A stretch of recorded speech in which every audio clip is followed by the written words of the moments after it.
तो हेलो नमस्कार प्यारे साथियों, कैसे आप सभी? आशा करता हूँ आप लोग बहुत अच्छे होंगे। चलिए आज वन शॉट में हम समझेंगे बेलन। इसे बहुत ही आसान वे में समझने की प्रयास करेंगे, इसलिए बने रहिए आप इस वीडियो में। ओके, चलिए सबसे पहले हम इसके फिगर के बारे में समझ लेते हैं। यह एक बेलन के शेप में है। आप किसी भी इस प्रकार के डब्बी को या फिर किसी भी चीज़ को देखे होंगे। इसमें होता क्या है, यहाँ इस पॉइंट से लेकर इस पॉइंट तक जो हमारा लाइन आता है, ये हमारा एज होता है। बोले तो ये वाला जो पॉइंट होगा, ये पॉइंट तक हमारा एज होगा। ठीक है, यहाँ पे एक सर्कल बन रहा है, इसलिए यहाँ से और यहाँ तक की डिस्टेंस जो होगा हमारा आर कहलाएगा।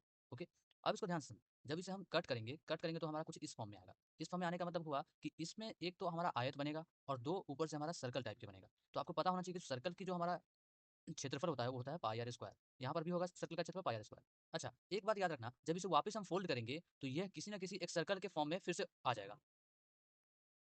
ध्यान देना, यहाँ पे एक यह वापस जो है, जब इसे हम फोल्ड करेंगे वापस, तो ये हमारा एक सर्कल के फॉर्म में आएगा। तो याद रखना, सर्कल की जो यहाँ से मान लो इस बिंदु से हमने स्टार्ट करा और इस बिंदु से ऐसे ऐसे करके हम डायरेक्ट वापस यहाँ पे पहुंचे, तो ये जो हमारा होगा वृत्त की परिधि होगा, और वृत्त की परिधि जो है ये हमारा यहाँ पे आयत के फॉर्म में आ रहा है, यानी कि 2 पाई आर इसकी लेंथ हो जाएगी। ओके, लेंथ होने के बाद होगा क्या, ये जो हमारा आयत के फॉर्म में ये हमारा एच होगा, जो कि इसकी हाइट है ये। ओके, अब यहाँ बात क्या आता है कि जब हम वक्र पृष्ठीय क्षेत्रफल की बात करेंगे, यानी कि कर्व सरफेस एरिया की बात होगा, तब हमें इसमें क्या क्या होगा। आप ध्यान देना, यहाँ पे कर्व सरफेस एरिया जो है ये सिर्फ आयत के यहाँ पे क्षेत्रफल के रूप में बनेगा। तो आयत का क्षेत्रफल यहाँ पे क्या होगा, यहाँ पे 2 पाई आर इसकी लेंथ है और ब्रेथ की जगह पे हाइट एच है। इन दोनों को जब हम मल्टीप्लाई करेंगे 2 पाई आर एच, तो हमारा वक्र पृष्ठीय क्षेत्रफल यानी कि सी एस से फाइंड हो जाएगा। ओके, यहीं पे अगर हम संपूर्ण पृष्ठीय क्षेत्रफल की बात करेंगे, यानी कि टी एस ए की बात करेंगे, तो वो हमारा होगा क्या। अब यहाँ पे ध्यान से देखना, ऊपर में एक सर्कल है, नीचे में भी एक सर्कल है, यानी कि पाई आर स्क्वायर ये होगा, पाई आर स्क्वायर ये होगा। जब पाई आर स्क्वायर ये हो गया, अच्छा बीच में हमारा एक आयत के फॉर्म में आ रहा है जिसकी क्षेत्रफल हमारा 2 पाई आर एच है।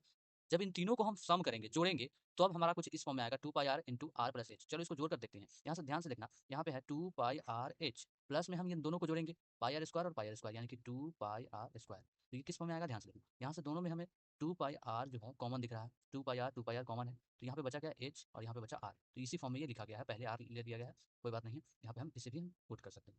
ओके, अच्छा इसकी आयतन की बात करें, जैसा कि आपको पता है कि जब भी किसी चीज़ की हम आयतन फाइंड करते हैं, तो एक तो हमें इसकी बेस का क्षेत्रफल चाहिए, और यहाँ पे एक बेस जो है, ये बेस जो हमारा क्या बन रहा है, एक सर्कल टाइप के बन रहा है, और इसकी हाइट टोटल एज।